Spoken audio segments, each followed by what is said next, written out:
pretty much. I gotta send this to Brian first. Okay.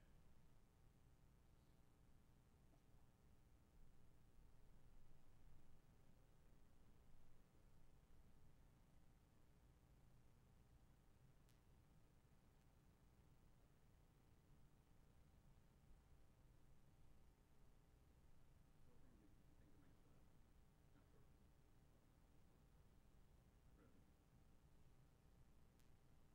Do you think you guys are gonna start until what? Noon. Noon? We're trying to set it, and we're starting at noon. Oh, it is starting now, okay. At least that's what the information we have, but they're, We need to do show reruns if they don't. yeah, maybe we'll start some trailers for the latest movies. The latest board. Is this the first time they start this late? Usually they start right at. You know, that actually, started about mid-year last year. They changed the start of the meetings on, the first day, which is typically a Monday. This year wasn't Yeah. because of the holiday, but Yeah. they started it about mid-year last year, starting at noon and ending at around 4:35. And then tomorrow, we'll actually should start at a regular 9 a.m. start, but we'll end earlier. Yeah.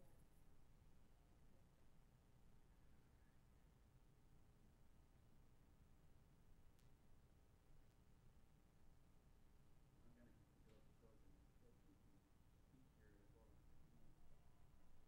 Yeah, a lot of people, do that, but yeah, they changed that.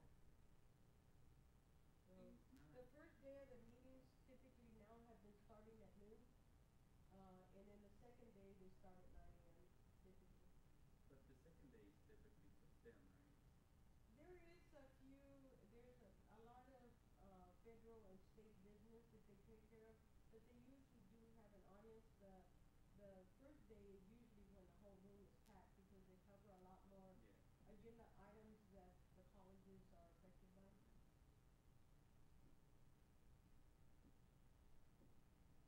And today, we have a few guests, so, This is gonna go all the way up until 5 maybe.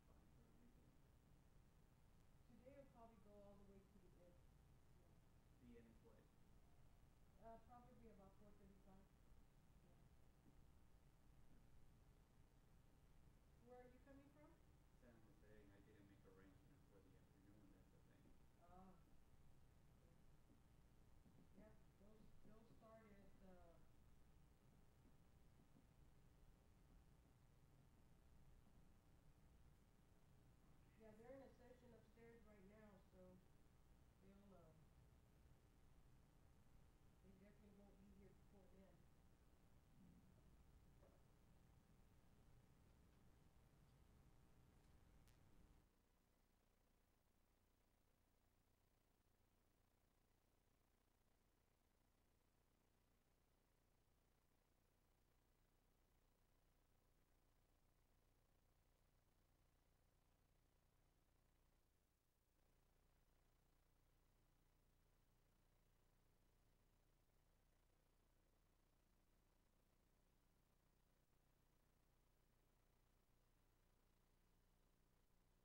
is a test.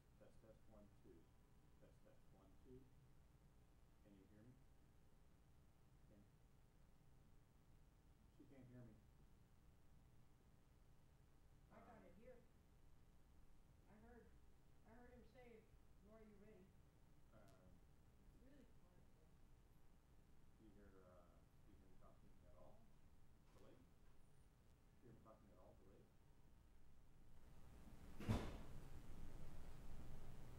She says you're barely hearing anything. All right, I barely hear it, but let's see.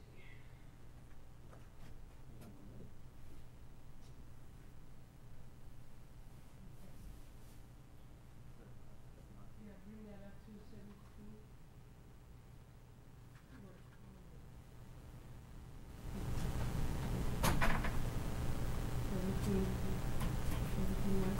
Okay, she's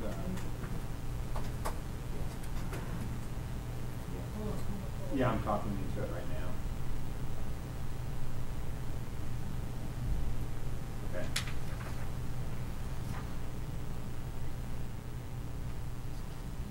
Talk. Bring it down, Lori. Okay. Well, I'm not mumbling. Make an adjustment and give me 24 seconds. Okay. Stand by.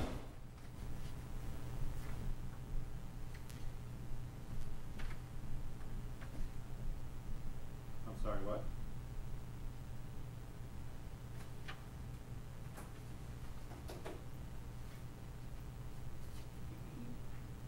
You want me to talk, Connie? Oh, I'm talking my normal voice. There we are. Hey, I hear my voice now up here.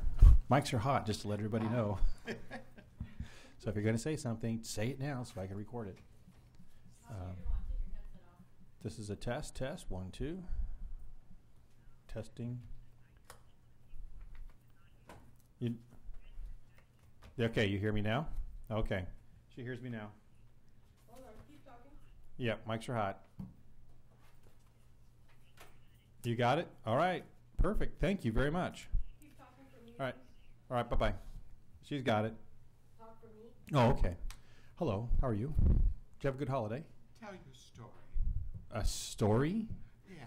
A story. Once upon a time, a long time ago, a young 20-year-old Chris Brown got in trouble. For what? Smuggling. Smuggling what? From where? Smuggling art, diamonds, all sorts of fun From stuff. Italy? From all over the world. And then he got caught. He had a couple of partners. I got caught by the FBI. For some strange reason,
call the meeting to order. Ms. Gilmer, will you call the roll?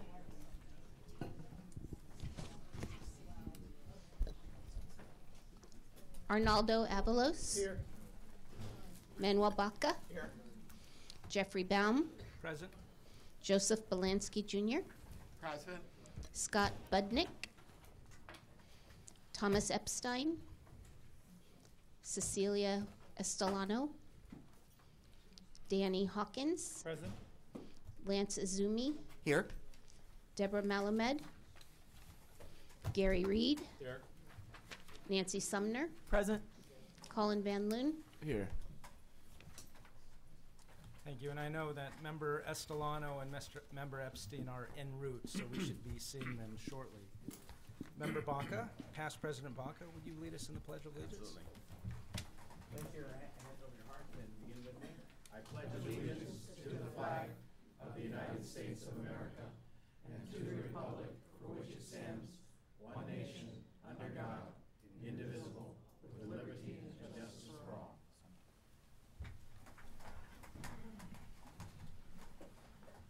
Well, I thank you and welcome for being here. I want to start my President's report, obviously, by acknowledging the extraordinary leadership of this board over the last 2 years by Manuel Baca, and I appreciate the opportunity to have served as his Vice President, and grateful for this opportunity. So, thank you, Member Baca. We do have a new member of our Board of Governors that was appointed last week, Ravneet Kaur from Riverside City College.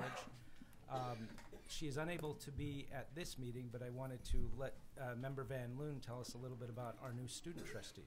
Yeah, so Ravneet, I've been working with her over the past couple of months because she is a regional senator on the Student Senate for California Community Colleges. She attends Riverside City College, and she is an active advocate of both student governance, and she's going to be a great addition to the board. Thank you. Will you let her know that we're looking forward to seeing her and meeting her, too? Well, a lot has happened since our last meeting. Our last meeting at Foothill De Anza College. Our thanks again to our hosts there. And shortly right after that meeting, we had the Community College League of California had its annual conference.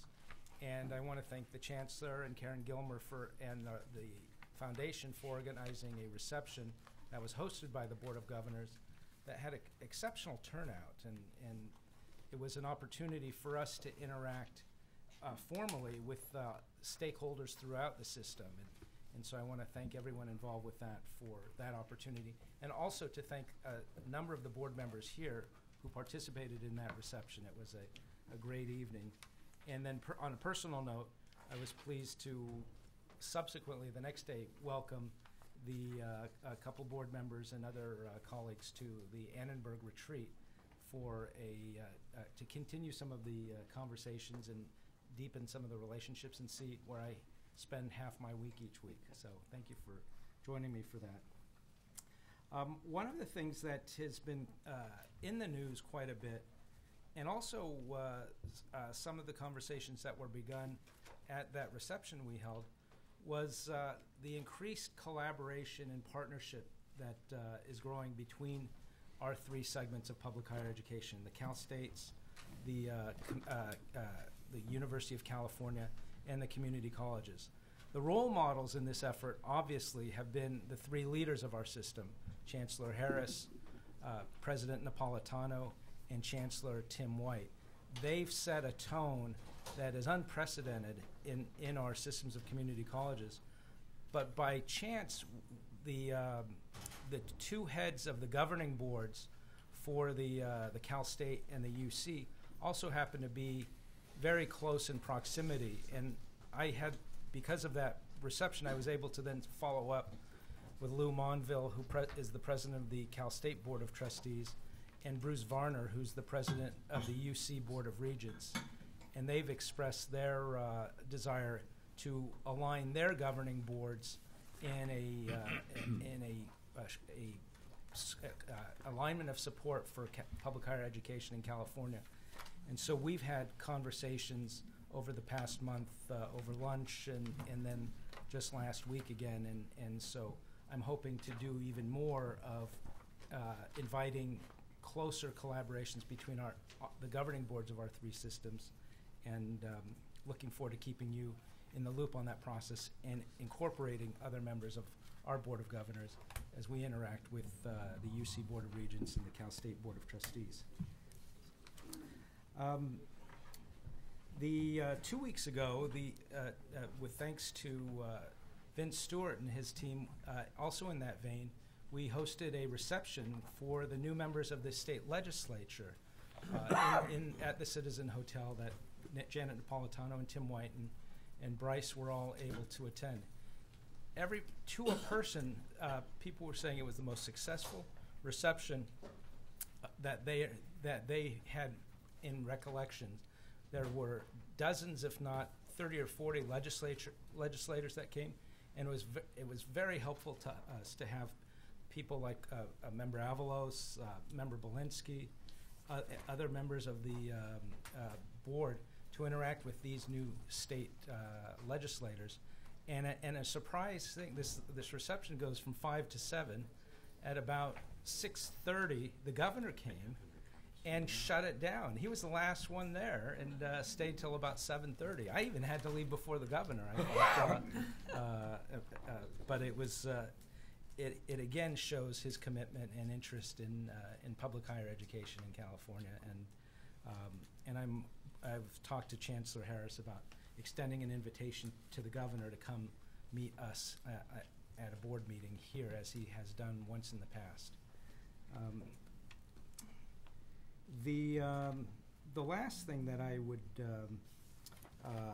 say is just I have to express my own personal appreciation to the leadership of the Chancellor's office, specifically Karen, the Chancellor, Vince, and other Vice Chancellors. I've gone through the confirmation process and submitted my questions, had my interviews, and appeared before the Senate Rules Committee just under 2 weeks ago. And with their support and feedback, I was able to get a unanimous bipartisan vote out of the Rules Committee. And then a week ago, last Monday, received a unanimous bipartisan vote from the state Senate to confirm.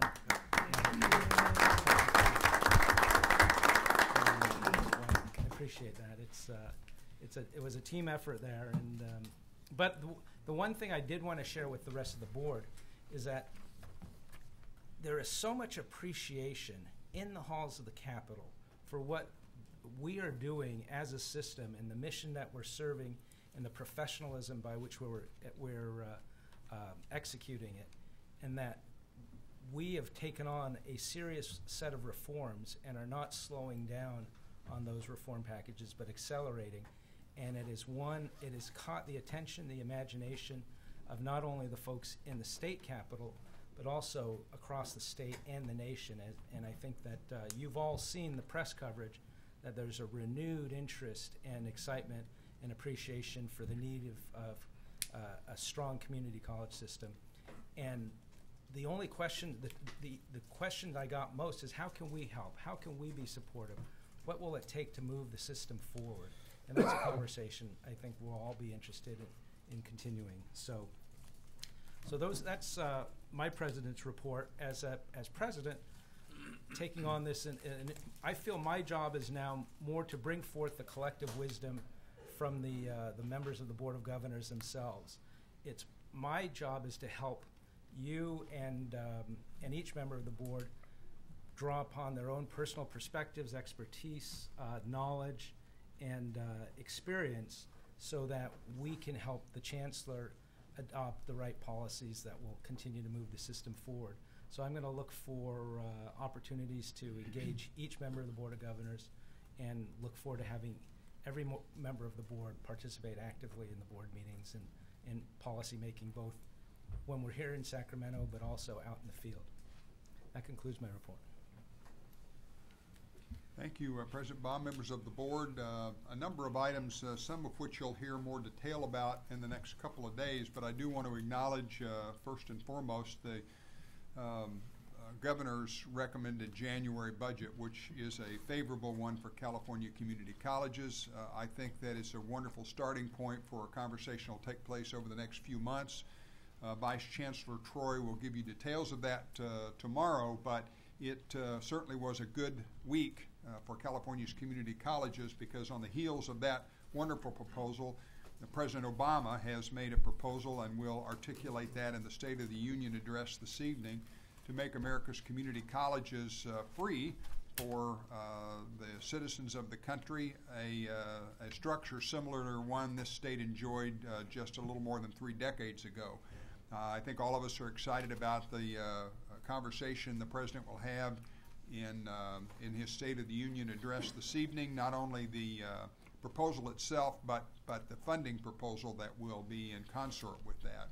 I think I would say to all of us that there are a lot of folks who automatically write off State of the Union addresses as nothing more than fodder for the media, but I would argue that what we've seen since this proposal was released is a tremendous amount of support in concept for the proposal. There's certainly disagreement on how something like this should be funded, but to have American community colleges thought of as a requirement for workers of the future, and the President of the United States to acknowledge that by making a proposal like this, and then not to have a lot of pushback from elected officials at the federal level about the idea, I think is really a testament to the work our colleges have been doing over the past several years. So I think all of us look forward to that in the future. 2 quick reports on City College of San Francisco. In the last 10 days, we've had not one but 2 significant activities that have happened in that case. The first was that the Accrediting Commission for Community and Junior Colleges did last week announce its decision to allow the college into the new restoration status, which basically gives the college an additional 2 years to complete the work they have started on meeting the accreditation standards. I will tell you now, having been able to see the team report, now that the Commission's made its decision, that the team report was very complimentary of the work that's been done by the college, and so it'll be very, very, I think, interesting to see the time in the next few months as the college works very hard to meet those standards, and as you, the Board of Governors, begin to turn the reins of the college back over to the locally elected trustees.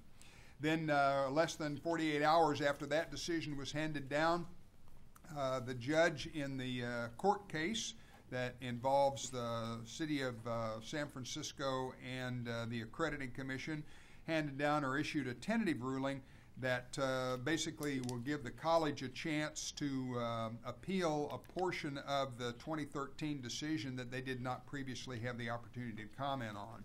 Now, the judge said that the accreditor in that process failed to give the college what he called due process, but he does plan to leave the final say over whether the college remains accredited to the Accrediting Commission. So it was an important development. Doesn't really change the dynamic immediately, but I think it, both those 2 actions taken together signify the potential for a much brighter future for the college. I would also give the board a quick update on the formation and beginning work of the task force that you chartered back in November on workforce and economic development. The task force, by the way, is shaping up nicely. It's now fully formed, and as you requested, it has 26 members, half of whom come from the workforce investment and labor community and employer community, and the other half come from our colleges. By the end of phase 1, which is well underway, we will have had 14 regional college conversations up and down the state, and 3 of those are focused specifically on issues related to the Academic Senate, and I want to thank the Senate for sponsoring those activities. By the end of the second phase, we will have had an additional 7 town hall meetings up and down the state in which stakeholders will take a look at the issues surrounding this and prepare the task force for its work. The kickoff meeting of the task force actually takes place this Thursday, and it's hosted by the California Chamber of Commerce right here in Sacramento. And I am very, very excited about the work that's already been done and the formation of the task force, the group that you chartered.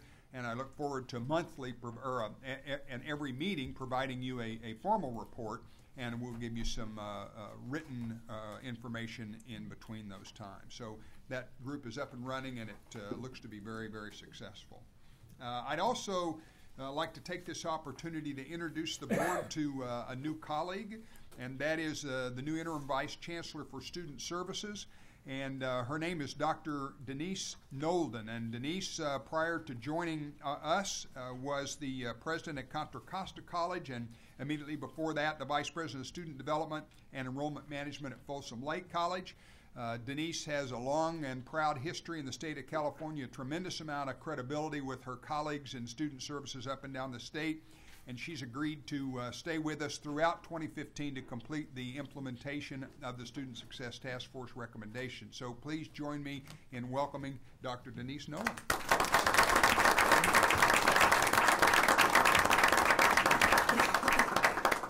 And finally, I would be remiss if I did not acknowledge that yesterday was an important day in this country. We celebrated the Martin Luther King Day, and I would argue that there are a few public institutions that epitomize the goals and the beliefs of Martin Luther King more than the American Community College. So it is a pleasure to acknowledge Dr. King and Martin Luther King Day. And with that, I will conclude my report. Thank you, Chancellor. We're going to move on to the consent calendar, and just as I begin to serve as chair, the way I'm going to be taking up agenda items will be to ask the Chancellor to lead the discussion or ask, and he will then refer it for presentation and then recommendation to the board. And then we'll see if there's any public comment. Then we'll seek a motion. Then we'll see if there's any public comment, and then the board will deliberate and then ultimately act or choose how it would like to address a particular issue. So, Chancellor, for the consent calendar, thank do you have you, anything you want to share President with us? Baum, members of the board. In front of you is a single sheet of paper that we need to add to the consent calendar. As the board knows, we have been for some time trying to deal with the ending of our lease, and we're prepared to make a change in this building. Unfortunately, the building was under threat of being sold, and therefore the lease was strung out over quite a bit of time. It did, in the last few weeks, come together, and so that necessitates us asking you to include the bid for our technology in the building. And so, as you can see, that single sheet is here. If you would please add that to your consideration of the consent calendar, and with that, I recommend that you do approve the consent calendar. Eric can answer any questions if you have those. Is there a motion to approve the consent calendar? I move. Second. Okay, a motion by Member Azumi, second by Member Sumner. I don't have any public comment cards. Two, is there any discussion? Yeah, I did offer some slight corrections to the minutes that I shared with Ms. Gilmer for incorporation, and they're just technical in nature. They are not a substantive change. Okay, we'll proceed to a vote. All those in favor of the consent calendar, say aye. Aye. Any opposed? The motion carries unanimously. Consent calendar is approved. Thank you. Item 2.1, Chancellor. Thank you, President Baum, members of the board. If you take a look at item 2.1, this is in reference to non-resident tuition exemption. You have seen this previously. You're being asked to take action on it today. And with that, I will turn it over to my colleague, and we'll see. Do you have any comments you want to make on the item? No, not really. Okay. I think you have seen this previously. We'd be happy to entertain any questions that you have. First, is there a motion? Move to approve. Okay, motion by Member Belansky, second by Member Baca. I don't have any comment cards, so we'll go to board discussion. Member Belansky? I'll just ask the typical question that I always ask. When will this go into effect as a vote today? Because I assume it'll be voted in, just so to be able to know that. I think it takes effect immediately, but from a practical point of view, it would have an impact on the summer enrollment term. Okay. Eric may want to correct me on that. I would just add that the next step on this, the regulation will move forward. It will require the Department of Finance to sign off on the regulation, and that process can sometimes is as quick as 3 or 4 weeks, and sometimes it can take a little bit longer. So that's the additional hitch that we're going to have to keep an eye on as it moves forward. And their role is to review it to confirm that it doesn't result in additional costs to the state that haven't been built into the state budget. Any further questions or discussion? Seeing none, we'll go to a vote. All those in favor say aye. Aye. Opposed? Motion carries unanimously. Item 2.2, Chancellor. Thank you, President Baum, members of the board. Every year in September or November, the board travels to one of our colleges for a board meeting in the field, and Eric has a recommendation to bring before you for consideration. Eric? So the item before you is the selection of the college to hold the offsite board meeting. The recommendation coming forward is to hold the board meeting in 2015 at Mount San Antonio College. As you'll see from the history of colleges, we make an attempt to move the meeting around the state, north, south, central, have a variety of different kinds of institutions host. And in this case, we think Mount San Antonio College would be a kind of serve that function of providing some diversity in the locations where you hold your meetings. Thank you, Vice Chancellor. Is there a motion to select? So moved. Second. Okay, motion by Member Reed, a second by Member Zumi. Discussion. Is any member of the Board of Governors affiliated with the school like to make a special pitch for the distinctiveness? I won't have to travel very far. That's it. It'd be nice to go back. If it's my understanding it's the largest single campus college in the system, right? It probably tips back and forth between a couple others, but yes. Close. Yeah. Good. I don't have any public comment on that. Any further discussion? All those in favor say aye. Aye. Opposed? Motion carries. We look forward to coming to Mount Sac. Make it special for us. We'll do that. Okay, item 2.3, Chancellor. Thank you, President Baum, members of the board. If you will note, this is the recommendation for approval of the Los Rios Community College District's Elk Grove Educational Center. And I have before us Vice Chancellor Troy and his colleague, who he will introduce. And Dan, I'll let you take it over from here. Yes, thank you, Chancellor Harris, President Baum, and members of the board. With me today is the interim president of Cosumnes River College, Mr. Whitney Yamamura. He'll be helping to provide information for the item today and help answer any questions you have about it. So the item you do have before you today is seeks approval of the Elk Grove Educational Center within the Los Rios Community College District. As you know, Los Rios is I believe the second largest district in the state, serving over 80,000 students and covering about 2,400 square miles of in its service area. It provides convenient access to higher education for its citizens over that large area through a series of colleges and centers. Right now it has 4 colleges and 4 approved centers. The Elk Grove Center before you today, if approved, would be the 5th. This center is long in the making. In 2002, Los Rios approved a local bond for the purchase of land and for the building out of Phase 1 for the center. It applied for, submitted a letter of intent to our office in 2006. The original needs assessment in 2007. In 2009, it literally started serving students at the site, not a formal center yet, but serving some students at the site. And with some needed revisions, the center came back to us in 2014 in a more complete form that's before you today. The needs assessment document that we consider before recommending approval to you is a comprehensive document. It examines the demographics, the geography, the traffic patterns, et cetera, as well as the capital outlay needs and preparation of the district. Of course, that's only part of the assessment. We also look very closely at the academic planning involved on the part of the district to ensure that the center will provide a comprehensive academic plan for its students. We also look at the student services provisions of the center, of the proposed center, to make sure that it provides adequate student supports for its students.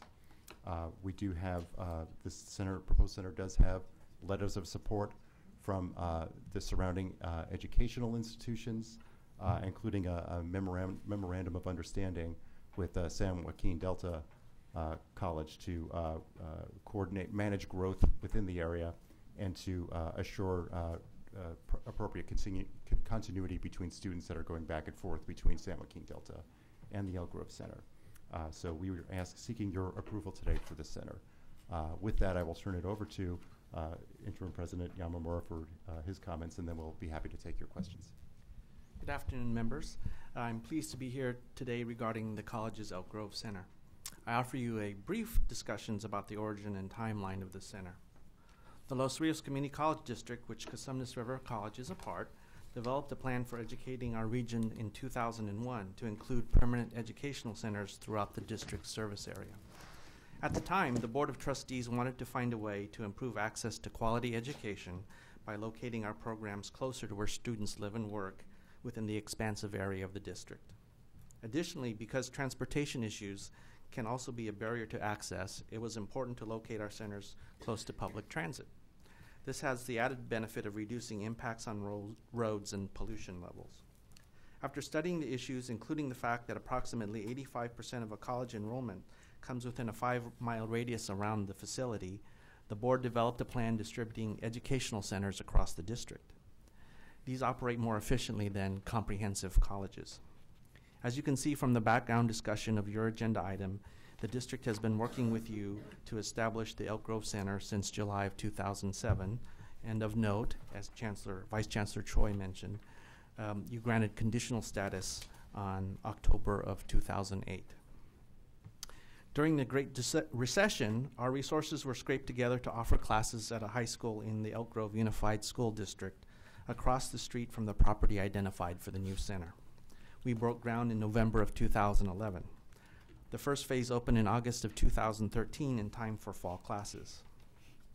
Enrollments this spring are anticipated to exceed 4,000, with 1,000 annual FTES projected to be generated this year in only its second year of operation. The District Board of Trustees approved a substantive change proposal for the Elk Grove Center at its October 2013 meeting, and the AACJC approved the proposal a month later. A site visit took place in April of 2014 that confirmed the Elk Grove Center met the eligibility requirements, the accreditation standards, and commission policies.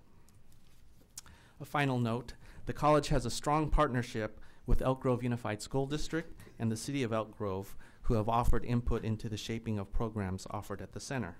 One example is our Accelerate model, which is an exclusive part of the Elk Grove Center. The program currently has a cohort model where college-ready students can take classes and receive an associate's degree for transfer in business or social sciences within 2 years.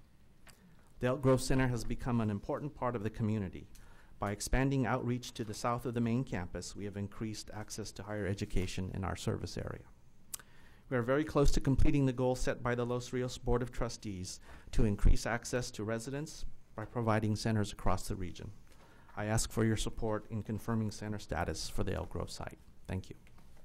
Thank you. One final note I think it's worth mentioning, as we note in the agenda, that Elk Grove has grown from largely a very agricultural community you might remember from several decades ago to now a very sprawling urban area. It's gone from about 76,000 in the beginning of this century to almost 160,000, so about growth of 108% in that time. So approval today would provide the district with needed capital outlay and ongoing funding resources to provide comprehensive educational services to that community. Thank you. Thank you very much. Is there a motion on the recommendation? So moved. Is there a second? Second. And then we're going to go to this. Motion by Member Epstein, second by Member Sumner. I don't have any comment cards on this, so we'll go to discussion. Member Avalos? Thank you very much for your presentation. On Table 1, it shows that you're growing from annual FTEs from 528 to 1,047.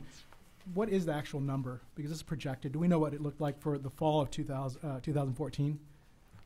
The fall of 2014, we hit 510 annualized. And so in the spring, you're expected to hit 1,000, so you're going to go 500 basically fall to spring? On an annualized basis, we'll have 510 in the fall, and we expect about 500 this spring as well. Okay. On an annualized basis. I see. To a total 1,000. Got it. Member Belinsky. I just want to make a comment from my point of view that often centers have large numbers of students and large numbers of classes and very small amount of student services. I just want to congratulate you because I think the amount of services listed here being provided in student services is amazing from my point of view and well deserved for the students to get that. To the point that you're talking about CalWorks, EOPS, DSPS, it's wonderful. Thank you. Member Van Loon? Yeah, so I have a question and then a comment. So it states here that there are 3 construction phases. Phase 1 is complete. It doesn't necessarily touch on phase 2 and 3.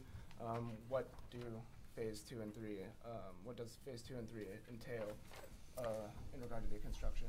As part of the plan, the initial phase was a building of approximately 20,000 square feet, and phase 2 and 3 will be of equal size. We're dependent on local bond funds with a mix of state bond funds in order to build out the additional phases. Okay, and then my comment is I just want to commend you guys. There's obviously a drastic need for the establishment of this center, and also want to commend you on the location.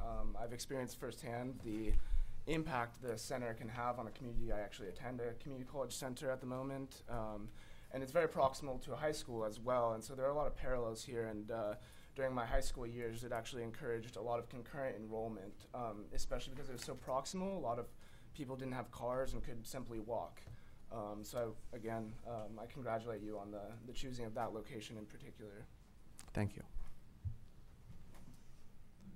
I have a couple of quick questions. Is there actually a financial result in this designation? If we approve the center status, will that make a additional amount of resources, and how much available to the district? Yes, an approved center receives a little over $1.1 million in base operational funding. So that if approved today, and assuming they do achieve 1,000 FTS in the 15-16 year, they would receive that additional amount of money from our apportionment. So okay, so we're in essence we're approving that $1.1 million, and that would be added to their base. Correct. For it, and then they would be eligible for growth beyond that. Once right, that would be added to the district's base funds for support of the center, and then otherwise it would be an FTS supported. Right. And then the City College of San Francisco had a number of centers but not all of them were designated, right? A district can have a center without being designated as a center. That's correct. Districts can offer courses at all kinds of sites throughout the districts without being formally state-approved centers that receive additional base funds for. An approved center has to meet a much higher standard in order to receive both capital outlay or ongoing apportionment funds, so they have to provide much more comprehensive services. Mm-hmm.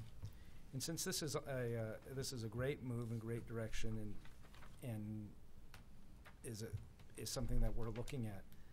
If I recall, though, are we going to be taking a longer-term view on the policy around establishing centers so that the state we have a more strategic vision as to that type of movement statewide?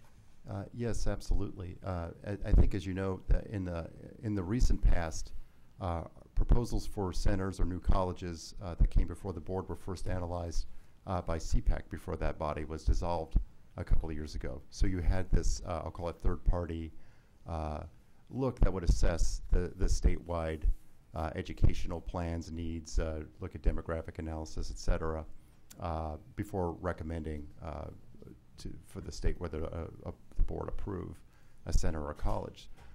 Since they've gone away, we no longer have that third-party look. So what our office is doing is we plan to update a long-range capital outlay master plan that has not been updated since the early 90s. Again, CPEC in the intervening period had kind of taken on that role.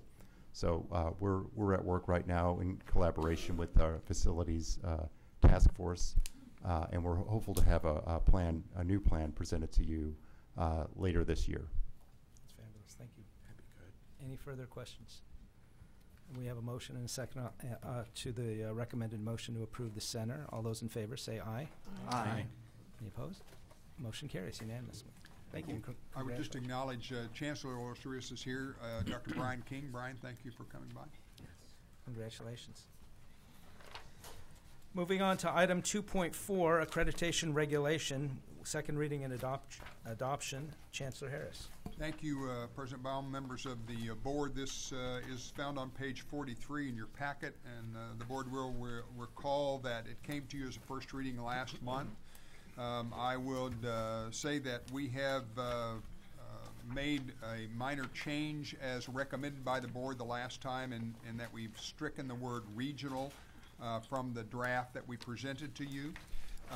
In addition, behind that, you'll find attachment 2, which lists the communications we've received. Unfortunately, one of the communications that we received, which you have previously seen because we mailed it to all of you, but it didn't get included in this, was a note from West Hills along with a resolution. So we provided that for you again, even though you've seen it once, it's in front of you.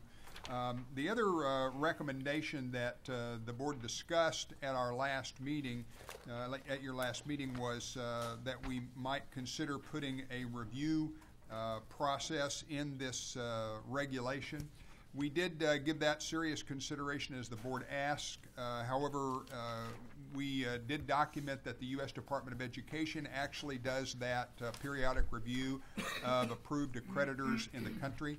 And we were concerned that it would be duplicative, and that in fact having this board have to go through the process of reviewing the accreditor every 3 to 5 years might in fact make the certainty of the accreditor in the state less dependable for our colleges. So we elected not to make that recommendation to you.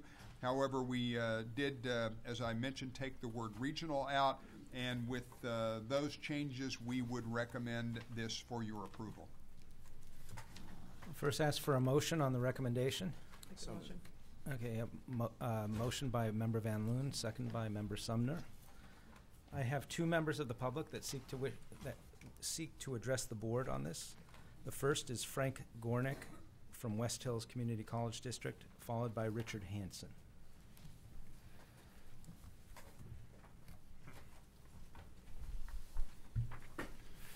Good afternoon, Chancellor Harris, President Baum, members of the Board of Trustees. I sit before you today and ask you to delay your decision. The reason I ask you to do that is really quite simple. In your materials, you have a sentence in here that says the deletion of the term has no practical effect on the proposed regulations except to eliminate the ambiguity caused by its inclusion. I would submit to you that over the last 40 years, there has been no ambiguity about who was the accreditor. And what my concern is about your process doesn't meet your standard. Your standard has always been to include the field in many discussions that are significant. And we have only had basically 2 months to consider this. I would contend to you that this is creates more ambiguity. There are many rumors around the field already that this board is considering moving us to another accreditation agency. I would submit to you that that's a significant change in our history, and your processes have always been deliberative, they've been inclusive, and before any significant change like this is made, all parties are heard from. All parties have not been heard from in this matter. And I would suggest that you delay this decision to allow your deliberative processes to expand. If it is your intention to move the system to another accreditor, I think that should be known. I think that should be discussed and what the ramifications are. I have no objection to you doing that. It's just the process by which you arrive at that decision. And the intent should be known. It should be upfront. It should be transparent. That's the way you've always operated. The Chancellor gave a great example of the Workforce Task Force. You're going to be making a decision here pretty soon about 15 colleges moving to baccalaureate degree status. That was a deliberative process that encompassed the entire system, and so that's my request of you today. Thank you. Next is Richard Hansen, followed by Ken Burt.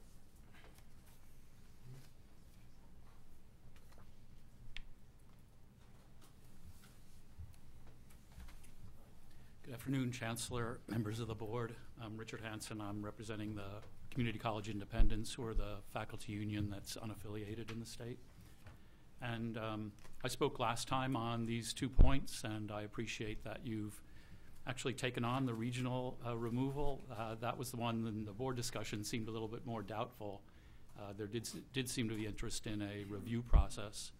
And I don't have any dispute with any of the rationale for the decision not to move into a review process. But I do think that even in relation to the last comments, when problems occur, rumors begin to fly, agencies get concerned. If it were just a routine review every set number of years, doesn't matter to me how many years it is, then it's a matter of course and wouldn't raise those sorts of flags. My other thought is that in the analysis, it does say that the board has the right to do such a review. Maybe the board itself would just consider instituting some routine every 5 years, every 6 years, however you think it's appropriate, and make that just your standing policy. So thank you very much. Thank you. Ken Burt.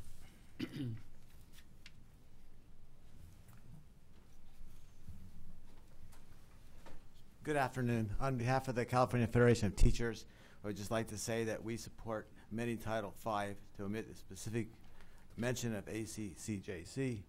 We believe that increased flexibility is good for everybody. Thank you. Thank you. We have a motion and a second. I wanted to see if there's discussion among the board members. Member Van Loon.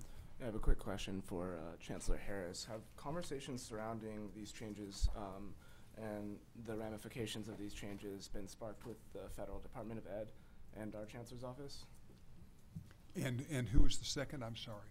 The Chancellor's office and the Federal Department of Ed. Not recently. There were conversations in January of 2014 specifically about City College, and as a part of that were very broad questions by the U.S. Department of Education about regional accreditation as it relates to the Western region. But we've not initiated any specific conversations with the department regarding this. No. Thank you. Move to approve. I think we've got a motion and a second. Member Van Loo and Member. Okay. I would just say, do you have something? I do. Yeah. You know, first of all, there is no discussion, as far as I know, that is seeking to remove ACCJC as the accrediting body at this point. So there is an interest, however, in doing something along these lines. My question is, in triggering a review, what is the scenario there that we would see that would move it towards that in the future? How would the process work in a more specific sense? Well, it is, you know, this recommendation does not call for a systematic review. I think from a practical point of view, the U.S. Department of Education reviews all accreditors periodically, and in fact, they've been in the process of doing that with the ACCJC. And it would stand to reason that if for any reason the U.S. Department began to cast concerns about an accreditor that accredited California's community colleges, that might be an appropriate time for the Board of Governors to institute a similar conversation. So if one were to ask how would that happen in the future, Again, the U.S. Department of Education has a fairly rigorous process, including a tremendous amount of evidence and fact-finding that precedes those reviews. And so if they go through that process and they determined issues related to an accreditor that happens to be our accreditor, then I would think that would be an appropriate time for the Board of Governors to step in and request a similar investigation. Again, in the practical sense, the only viable way that this would occur is if the Department of Education spurs something on, and then that would be the only condition under which this board could take action? Well, no, not necessarily. The regulation would not prohibit you from evaluating the commission at any point you so chose to decide to do that. My only response to your question was that might be an example of something that would trigger you to do that. Another would be if there was an outpouring statewide of concern, I would think that would be another example of how this board might at that point intervene. So it'd be left up to conditions as they present themselves at the time? That, according to the way we've cast this, that would be the case, yes. So I have just a couple of questions too. So if we make this regulatory change that allows some flexibility to consider other qualified accreditors that meet, how would that process be done? How would you describe that? Well, first of all, there currently are no other U.S. Department of Education approved accreditors for our system, and this regulation requires that that be the case.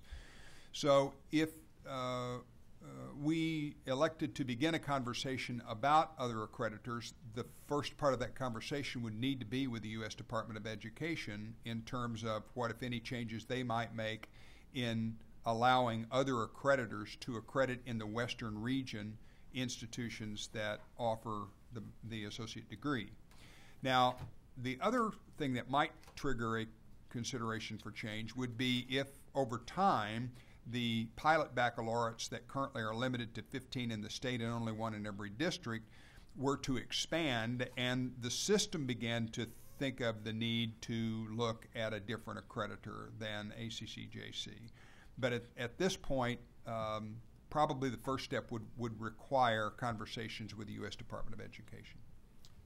And how would the board, would the board need to direct the Chancellor's office to begin those conversations, or is it something that may occur without the board's direction? Well, I think the board would certainly need to be consulted. I don't know that that conversations with the U.S. Department would necessarily require board direction or approval, but certainly if it came to more than just that, which is a conversation to find out what the opportunities are, it would need to come or should come before this board. Yes. Member Bond. Yeah, and at that point, then the discussions would be deliberative in terms of the field, and would be something that would be done over a defined period of time. I would certainly think so. A change of that magnitude is a significant one. Again, we have 112 of our colleges. They are all in differing stages of accreditation. Currently, that's a 6-year cycle. I think the Commission is considering moving that to a 7 or 8 year cycle ultimately. But any change would require a tremendous change on the part of all those colleges over time as they if you were to choose a different accreditor, as they phased out of one and into another, that would probably be at least a decade-long process. And is this something that we would define at the time that conditions warrant this? Yes, I would. That process. I would assume that there would be no need to change accreditors unless the circumstances of accreditation changed, or the board felt there was a high enough level of dissatisfaction with one accreditor to consider moving to another.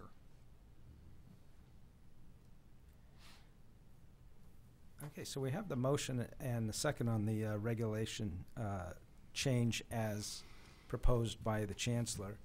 And again, just to be clear from my perspective, this is just a regulatory change that makes the wording less specific, but there is no plan at this moment that the board has directed the system to begin to seek out alternatives to our current agency for accreditation.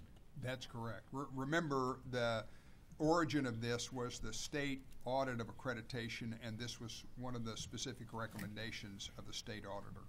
That's very helpful. And then the last point that I would make, though, is if several years down the road from now we end up also qualifying for accreditation through another agency, I do like the idea of the board having instituting some periodic review of that process, just so that we're maintaining our oversight responsibilities. I don't want to specify it in this. I think the proposal as stated is exactly what's needed at this time. Yes, and in fact, perhaps it would be of value to the board if once the U.S. Department of Education completes their review, in this case of ACCJC, that we brought back to this board the results of that evaluation. Absolutely. We'd be happy to do that. I'm going to ask for a roll call vote on this because it's an important issue, and I want to make sure we have it all clear. We have a motion by Member Van Loon and a second by Member Sumner. And Ms. Gilmer, if you would call the roll. Arnaldo Avalos. Yes, A.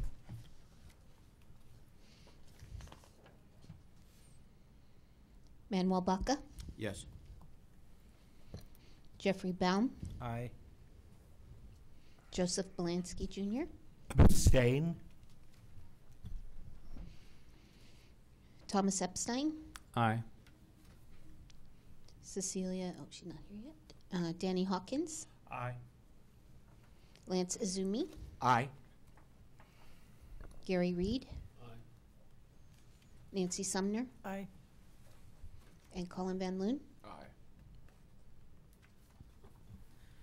And the vote is 9 ayes, no oppose, and 1 abstention, I believe. That's correct. Motion carries. Thank you. Thank you.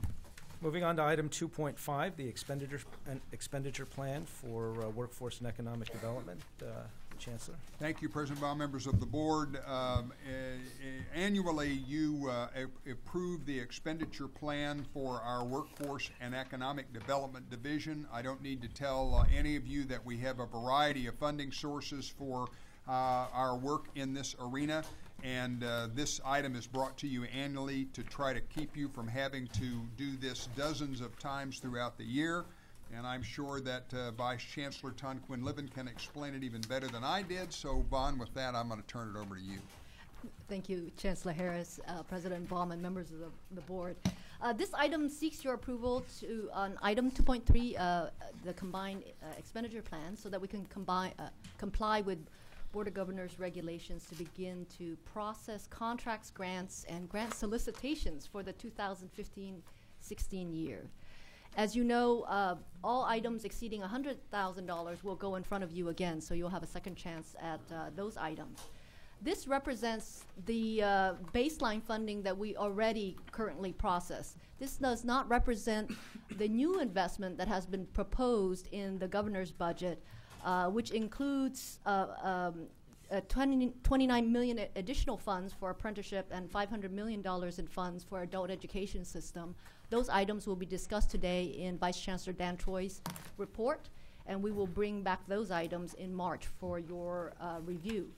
And just a comment that these two items represents in the governor's budget a significant step, quote, a significant step in reinvesting and reshaping California's workforce preparation system. So it's a very good sign in the signal in the governor's budget, his intent to focus on workforce.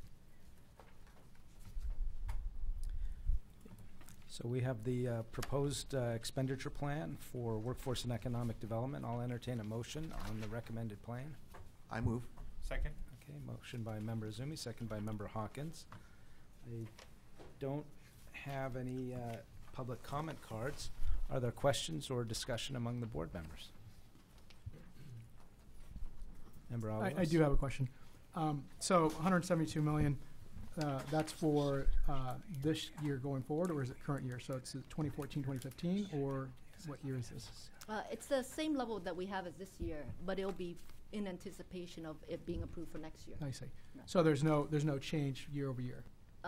No, the new change that has been that came about as of the January budget will be discussed, and we'll bring that back in March. Okay. But based on what we have here in front of us, year over year, we're looking basically flat. Yes, flat. Yes. Member Belinsky. I'm assuming at some point in the future, if it doesn't already exist, that there's a breakdown of how these funds are going to be dispersed to the colleges, to districts. Is it possible to get those just to be more aware of where the money is going throughout our 72 districts? Absolutely. Every single one of those line items have annual expenditure, annual reports that we must file to the legislature, including the breakdown of how those monies it'd be go. just helpful to be, more aware of where the money is, how it's being allocated in the sense of how much to each district that's getting it and that kind of thing. Absolutely. Thank you. Any further discussion? Member Van Loon. Yes, will the implementation of the immense amount of funds here be incorporated with some of the decisions made by the new task force as we move forward with that? So the way we administered these funds represents a shift from perhaps 3 years ago, where they were all administered in silos. So this represents your influence under the Doing What Matters for Jobs and Economy framework to braid these and make these monies work together. So as the outcomes of the task force comes out, it is possible that the governor will continue making additional investments, but it's also possible that we begin to reshape how we administer some of these monies. Yes. Chancellor. I just want to follow up on our question, Member Van Loon, because it's a really good one. The Doing What Matters for Jobs and the Economy that Vice Chancellor Tan Quinn-Levin has led, along with her staff over the past many years, has really gotten to that braiding that she has discussed and has set the stage for a better coordinated expenditures in the future based on the recommendations of the task force. So your point is well made, and it is very likely that the task force, because of this braiding, is going to be able to make some considerably more effective recommendations about how we fund career tech education in California, which has been, as I have mentioned in the past, a real challenge for us. Any further questions or conversation? Okay, so we have the motion before the Board of Governors to adopt the expenditure plan for workforce and economic development. All those in favor say aye. Aye. Any opposed? Motion carries unanimously.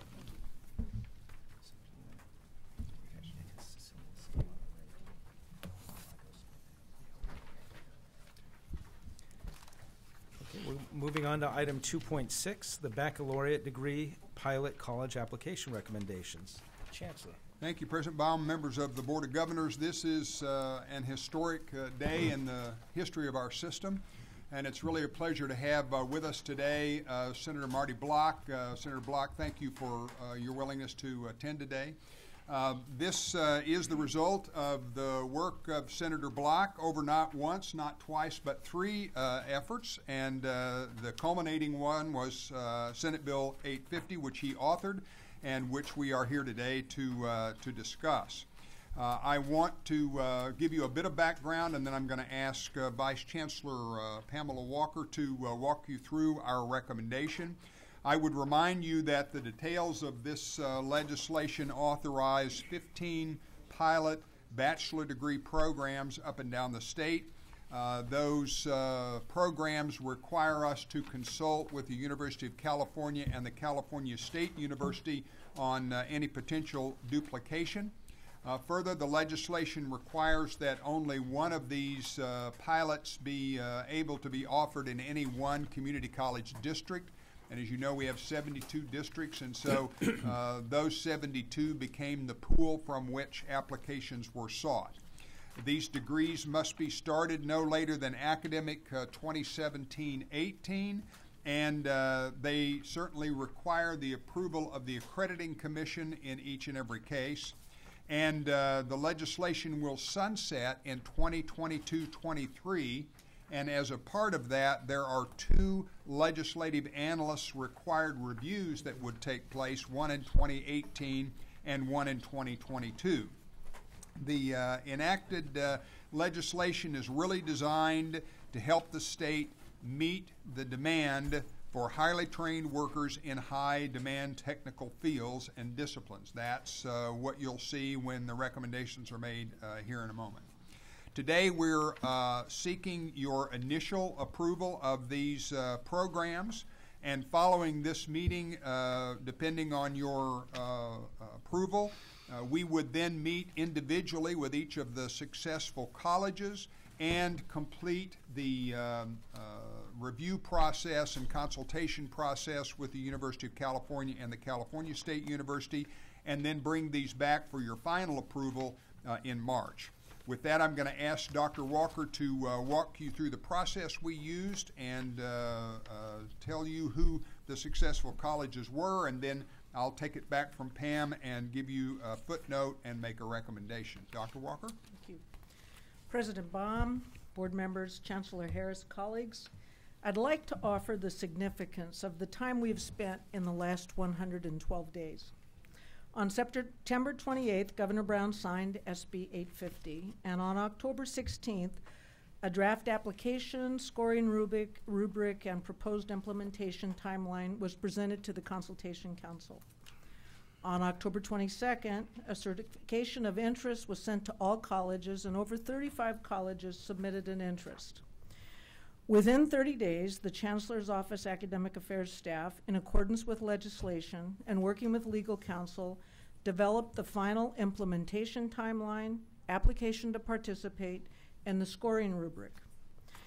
The baccalaureate degree pilot program application to participate was released on November 21st, 2014. We then hosted an application webinar on December 2nd, 2014 to give everyone information to apply for the application. As a result of the application webinar, FAQs were posted to the Chancellor's Office Academic Affairs website to ensure all questions were addressed. December 9th, a week later, we solicited for readers. Verbal request at the intersegmental curriculum workshop meeting that included from CSU and UC. A solicitation memo was sent to all chief instruction officers, chief student services officers, and the executive council of our faculty senate, recruiting readers. We also invited members from the California Department of Education, colleagues, and in the workforce. In total, we reached out to at least 250 individuals, knowing that this was a winter break. We conducted a readers webinar on December 17th for all solicited readers. Readers that were confirmed were required to send a signed conflict of interest form, and by December 19th, we had a deadline for applications to participate.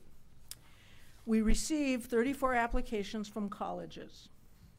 We're very impressed with the overall applications. In less than 30 days, the applicants were required to articulate a description of their pilot program, evaluate student interest and community support, research labor market and labor demand, have conversations with CSU and UCs to demonstrate collaboration, research on assist and other sources to avoid duplications of UC and CSU majors, illustrate upper division coursework, and identify fiscal administrative resources to demonstrate college capacities. I need to say that our colleges work very hard in a short amount of time, and the quality of each of these colleges' applications were quite impressive and significant. Our holiday gift to our readers was sending them the scoring rubrics and 3 or 4 applications for review with a deadline of January 7th, 2015. So everybody worked over the holiday. Each application was read at least 4 times. Thus, these applications received over 200 hours of review. All applications were ranked per the scores received from the readers. The ranking of the 15 selected colleges included the return scores and also included a geographic distribution, diversity of pilot programs, and potential duplications with CSU and UCs. With today's initial approval, staff will work with the 15 selected colleges to emphasize the labor market need, collaborate with UC and CSU, and develop the structure that will lead us into the implementation phase of these new baccalaureate degree pilot programs. Chancellor? Thanks, Pam. Again, I want to underscore the difficulty in selecting these successful institutions. We really did get 34 tremendously done proposals. I want to thank the readers and specifically the Academic Senate that aided us in this really tedious process of trying to decide which of these programs should be recommended to the board. Just for your information, the next item on your agenda, which is also required by the legislation, is the detail of the funding mechanism, so you'll see that in a little while. And I would remind the board that you are today initially approving these, and that we will do a lot of work between now and March, including, I've already had one request to develop a matrix showing all of those labor market needs by specific program, and so we'll certainly come back to the board with that as well. And with that, it is my sincere recommendation that the board initially approve these 15 pilot programs. Because we want to get the language right, I want to entertain a specific motion. Yeah, I'd like to move that the board initially approve the list of pilot bachelor degree programs pending individual meetings with successful colleges and the completion of the consultation process with the University of California and the California State University, and that the chancellor bring the list of programs back to the board for final approval in March. Second. The motion has been made by Member Baca and seconded by Member Belansky. And Ms. Gilmer will make sure you get that wording. And so I have one member of the public that seeks to address the board, and then we'll have some board deliberation and questions, and then see if we're ready to take action. First comment is Lynette Niaga.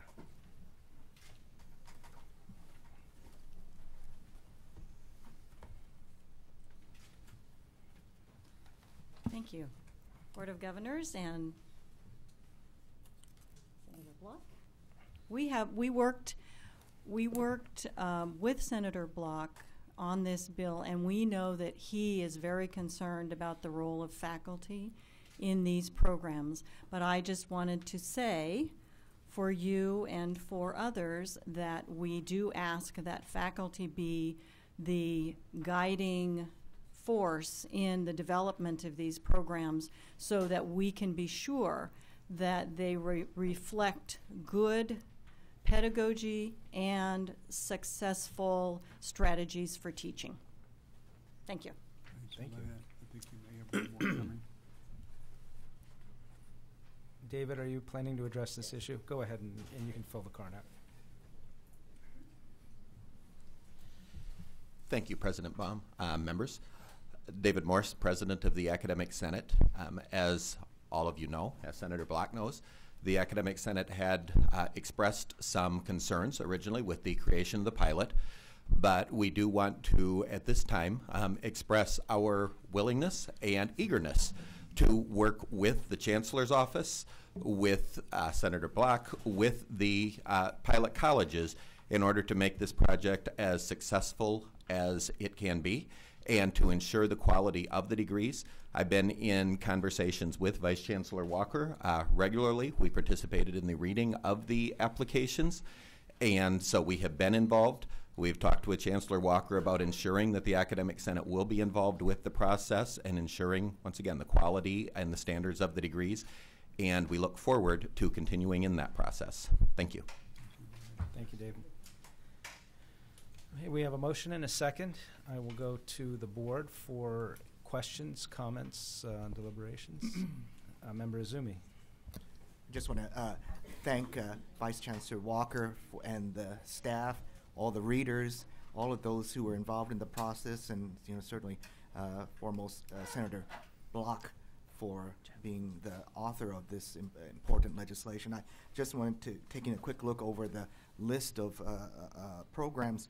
I just want to commend the selection of these programs because they seem to have geographic and subject matter diversity that allows us to, as a pilot, to be able to find out how things work, both in different areas of the state but also different types of disciplines. And so I think that we're going to learn a lot from all of this. I think that this is, as Chancellor Harris said, a historic moment for the state of California, and I think that the community colleges will be up to this task, and I think that the people of California are going to see a great dividend at the end of this process. So again, I thank all of those involved, and I want to say that I certainly hear what the faculty representatives, the academic senate representatives say. I hope that, as Lynette mentions, that the faculty will have a very important role to play in this process. Absolutely. Thank you. Member Baca? Yeah, Senator Block, Chancellor Carroll, for your advocacy, thank you very much for your work on this, and of course all others who've been involved in it. Just to reemphasize here the importance of the faculty role in this. It is historic. It is also very diverse in terms of the disciplines. So the engagement between and the communication between the faculty at the CSU in particular, with the CSU in particular, by community college faculty is key to making this work, as it's been with other efforts, SB 1440 and so many other areas. I don't expect this to be a completely smooth transition, and we'll have bumps along the way, but in order to minimize those, I think the involvement, particularly of the discipline faculty in these areas, is key to the success of it. So just a point that I wanted to reemphasize. Thank you, Member Baca. Member Sumner? I just want to know, I know this was probably very hard for some faculty and for some districts because they wanted them all in their backyard, because I know when we recently had our off-site, the automotive was there, the dental was there, and everything, and I know that was a hard decision. So having the involvement of the community along with the faculty is really huge in this. So I'm honored to be a part of this, and I know it changed a little bit way back when it was first initiated with the whole nursing program, but when I look at this makes a lot of sense in what they're doing to giving back to the community, so I'm proud to be a part of this. Good. Member Epstein? Yeah, I also want to applaud the process. I think it's rare that something this important gets done this quickly by government, and it's very very worthy of accolades. The question I had was, you said there were over 30 applicants, and we're only seeing the ones that were selected. Is there an opportunity to kind of get a sense of what the other applicants proposed, and not going through each one, but just in broad terms, how these rose to the top? Absolutely. We'll provide the board with a complete list of all 34 institutions and proposed degrees. Pam, you may... We can get those done. We'll get that for you by tomorrow morning. Before How's you that? leave. Yeah, good.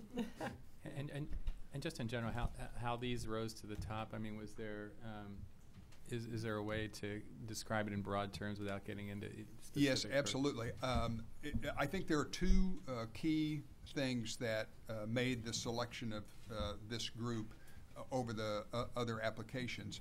First and foremost was certainly the quality of the application and the labor market demand and demonstrated proof of that, and the capacity of the institutions by nature of the application to actually deliver on the program.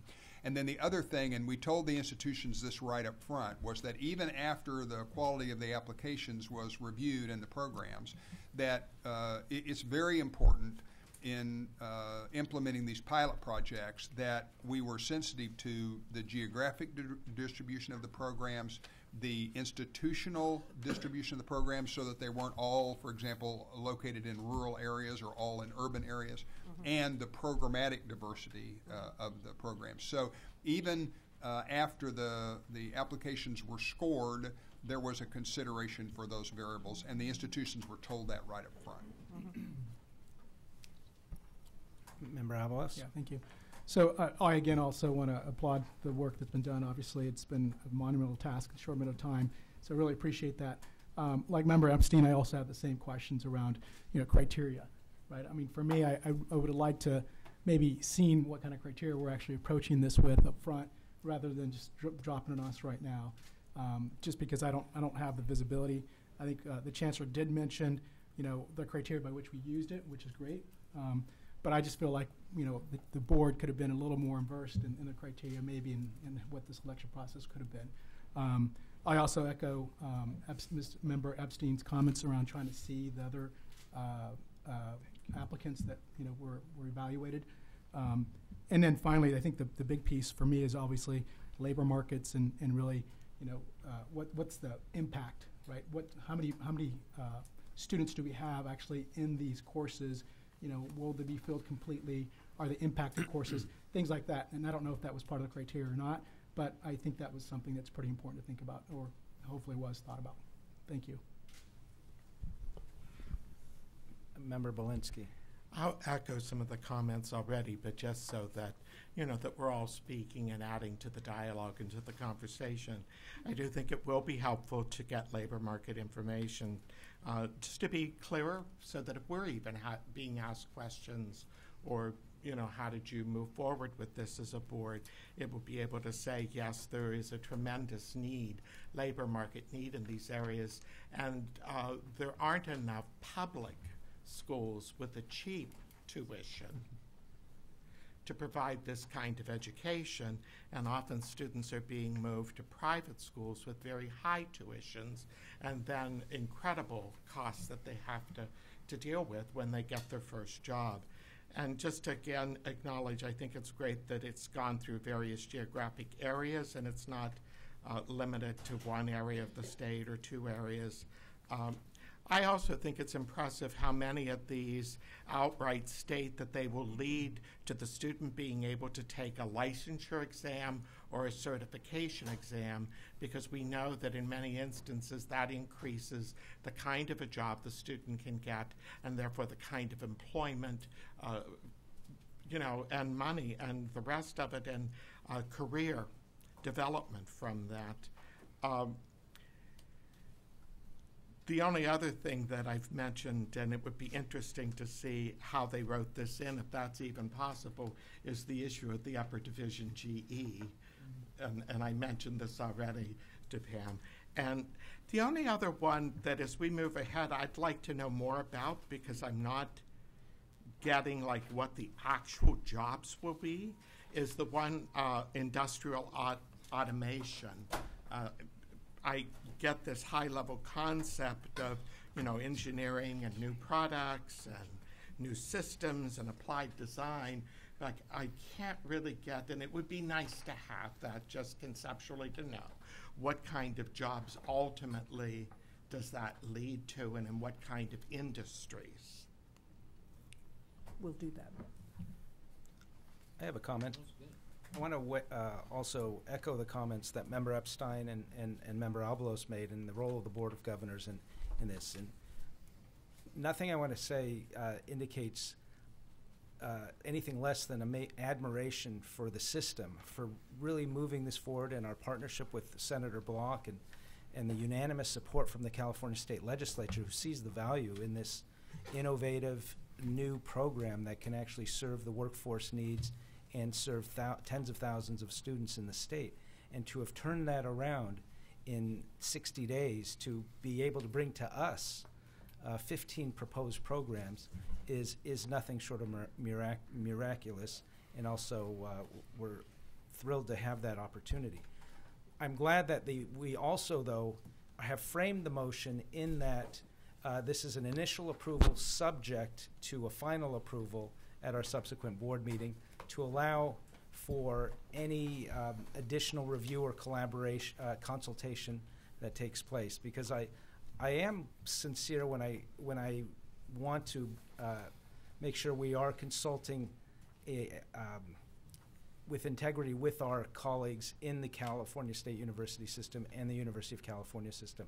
I don't want us to cede our authority in moving forward on any of these. This is our responsibility to do so. But I want to be open-minded if information comes forth that makes us reconsider one of these programs or adjust one of these programs because there might be some overlap or duplication or something like that. I don't want to just move in one direction without having an open ear to the field and to our partner, our other sectors of public education. The last thing is also I'm going to be looking forward to hearing from the Chancellor's Office to ensure that the adoption of these degree programs are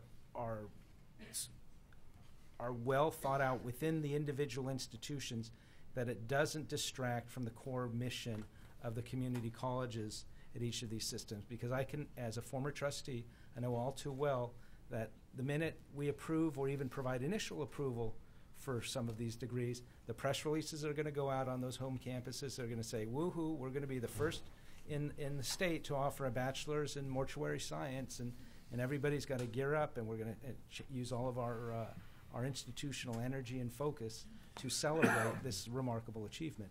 And I don't want that to distract from our core mission of transfer basic skills and workforce development. I think it complements our workforce development procedures. And so I'm looking forward to, when we come back in March, hearing how well that consultation went with the other sectors, and that how we have real confidence in these local districts to make sure that it doesn't distract from what their core focus should be.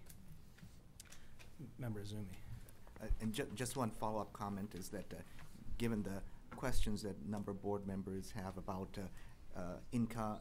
impact and outcome issues, I mean, I wonder if, as time passes, that some of these questions could be relayed to the Legislative Analyst's Office, for example, for their interim reports, so that could at least inform them as to, some of the things that they might want to, look at, as they're researching how these particular programs are progressing. A question from Vice President Estolano. Hi, good morning. Sorry I'm a little bit delayed. Blame the fog. I just had a question about, there seem to be kind of two duplications on the dental hygiene and then also the information, health information management, and I think they were supposed to be all distinct. Could you maybe just describe that? And the descriptions are different, clearly, but just want to understand how we're doing two sets of seemingly related or very, very similar degrees. So one of the things we realized that in looking at these particular programs, that many of the students in this state are local bound. Right. So someone who may be able to take a dental hygiene program in West LA may not be able to come to Northern California or vice versa. So we looked at some programs that had significant labor market statistics in their proposals, and determined that these two programs would serve enough students that we could have programs on both sides of the state. Once again, we looked at how so many of our students are local bound, and so that may be one of the reasons that they aren't able to go onward to some of our four-year college sisters, because they can't go back and forth across the state. So that's how we looked at some of that, looking at their labor market statistics. And Vice Chancellor Walker, I mean, I read the legislation, so it's sufficiently ambiguous. It wasn't really clear about how it was supposed to be not offered anywhere else. So I think using that regional approach is really much more appropriate, because people really are bound to regions. It's our whole approach on workforce and education and training anyway. So I just wanted to get that out on the record, since there's at least two programs that seem to almost be duplicative, though slightly different. Hopefully they'll work together as well and try to make sure that we're doing everything we can. Right, thank you. Member Van Loon. Yes, first and foremost, I'd like to second the concerns voiced by the two gentlemen beside me in regard to board involvement as we move forward. And secondly, I think throughout this whole process, it's resembled an exemplification of not only the dedication, but the malleability of our system in responding to economic shifts, so we can provide our students with true opportunities to get into the workforce and make an impact. All too often, degrees aren't associated with jobs anymore, and it's nice to see that we are truly concerned with that, and we're moving forward in every step and every development to ensure that there are jobs for our students as they expend the resources and money to graduate. Okay. Seeing no further comment or discussion, this is of such magnitude, I think it calls for a roll call vote. I do comment. Yeah, So go ahead. can you Before just we go to remind vote. us? Can you just remind us what we're voting on again? Yeah, Member Baca, will you read the motion again? I'm glad to- Okay, it's moved that the board initially approve the list of pilot bachelor degree programs pending individual meetings with the successful colleges and completion of the consultation process with the University of California and the California State University. And that the chancellor bring the list of programs back to the board for final approval in March. This is an initial approval to go forward and with the degree programs as presented. Arnaldo Avalos, Yes. Manuel Baca, Aye. Jeffrey Baum, Aye. Joseph Blansky Jr., Aye. Thomas Epstein, Abstain. Cecilia Estelano, Aye. Danny Hawkins, Aye. Lance Izumi, Aye. Actually, I want to change my vote to abstain. This is Arnaldo.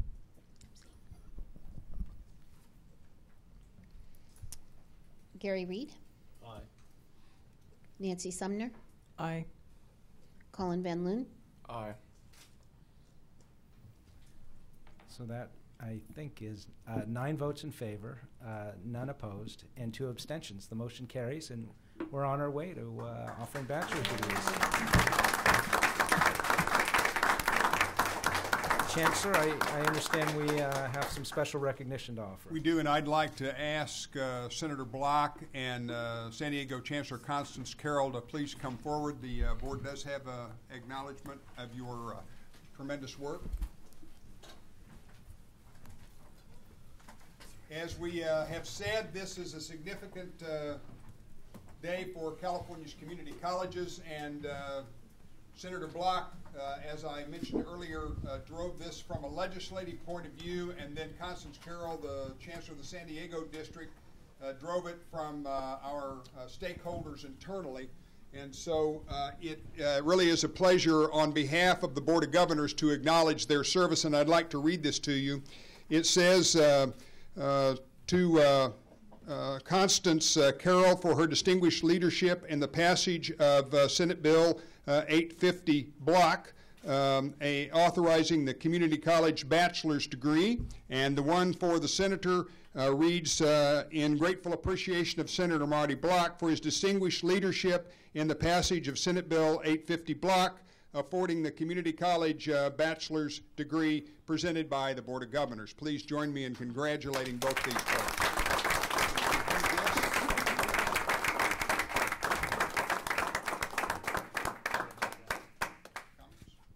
I just want to thank the Chancellor and thank the Board of Governors. As was said, rarely in government do we see anything so important happen so quickly. But important to note, quickly but with careful, very careful consideration. And that's really the challenge here, was to do it quickly and also do it very carefully. And I want to thank the faculty members who spoke. Faculty are, of course, critical to everything we do in our higher education system and will play an integral role in the bachelor's degree program. Thank you all. For those who abstained, I'm sure that just a couple of abstentions, I'm sure you'll be more than satisfied as this program unrolls that this is going to be a game changer. It will frankly change the face of higher education in California forever. Not just higher education, but the face of our workforce and the face of California's economy. This will mean so much to the future of California. And Constance Carroll and Chancellor Harris have played such an important role in getting this done. And my staffer, Kevin Powers, guided this every step of the way. And thank you, Kevin, for everything you've done to get this to be a unanimous vote out of both the Assembly and the Senate after 2 failed attempts. It just demonstrates the work that was done and how we agree now the time has come. So, Chancellor Carroll, any comments? Yes, first of all, I'd like to really commend you, Senator Block, for your tremendous leadership. This is a game changer, and it's wonderful to see California join the 21 other states that already have this option for their community colleges. The one thing that's important to note is that this is about jobs. It's about preparing students for a workforce, the requirements for which have changed. So for students who now face jobs that require a bachelor's degree, in these 15 programs will now have a competitive opportunity, which they did not have before. So I commend you also, Chancellor Harris, and members of the Board of Governors for making what truly is a historic decision.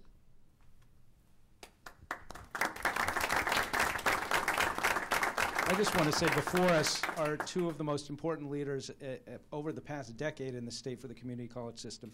Chancellor Carroll probably doesn't remember, but when I was first elected as a local trustee more than a dozen years ago, you were at the front lines fighting on the equalization battle, and we all look to you for your leadership and as a role model for what can be done in creating a vision for community colleges. And Senator Block, who was a community college trustee himself before, has always been in our corner as he's risen through the state legislature. So we're very fortunate to have individuals like this leading as leaders in our system, and I don't think there's anybody who's been more impactful than either of you, and we're about to embark on a very exciting future that's going to be a real great returns for our students and our employers. So thank you so much.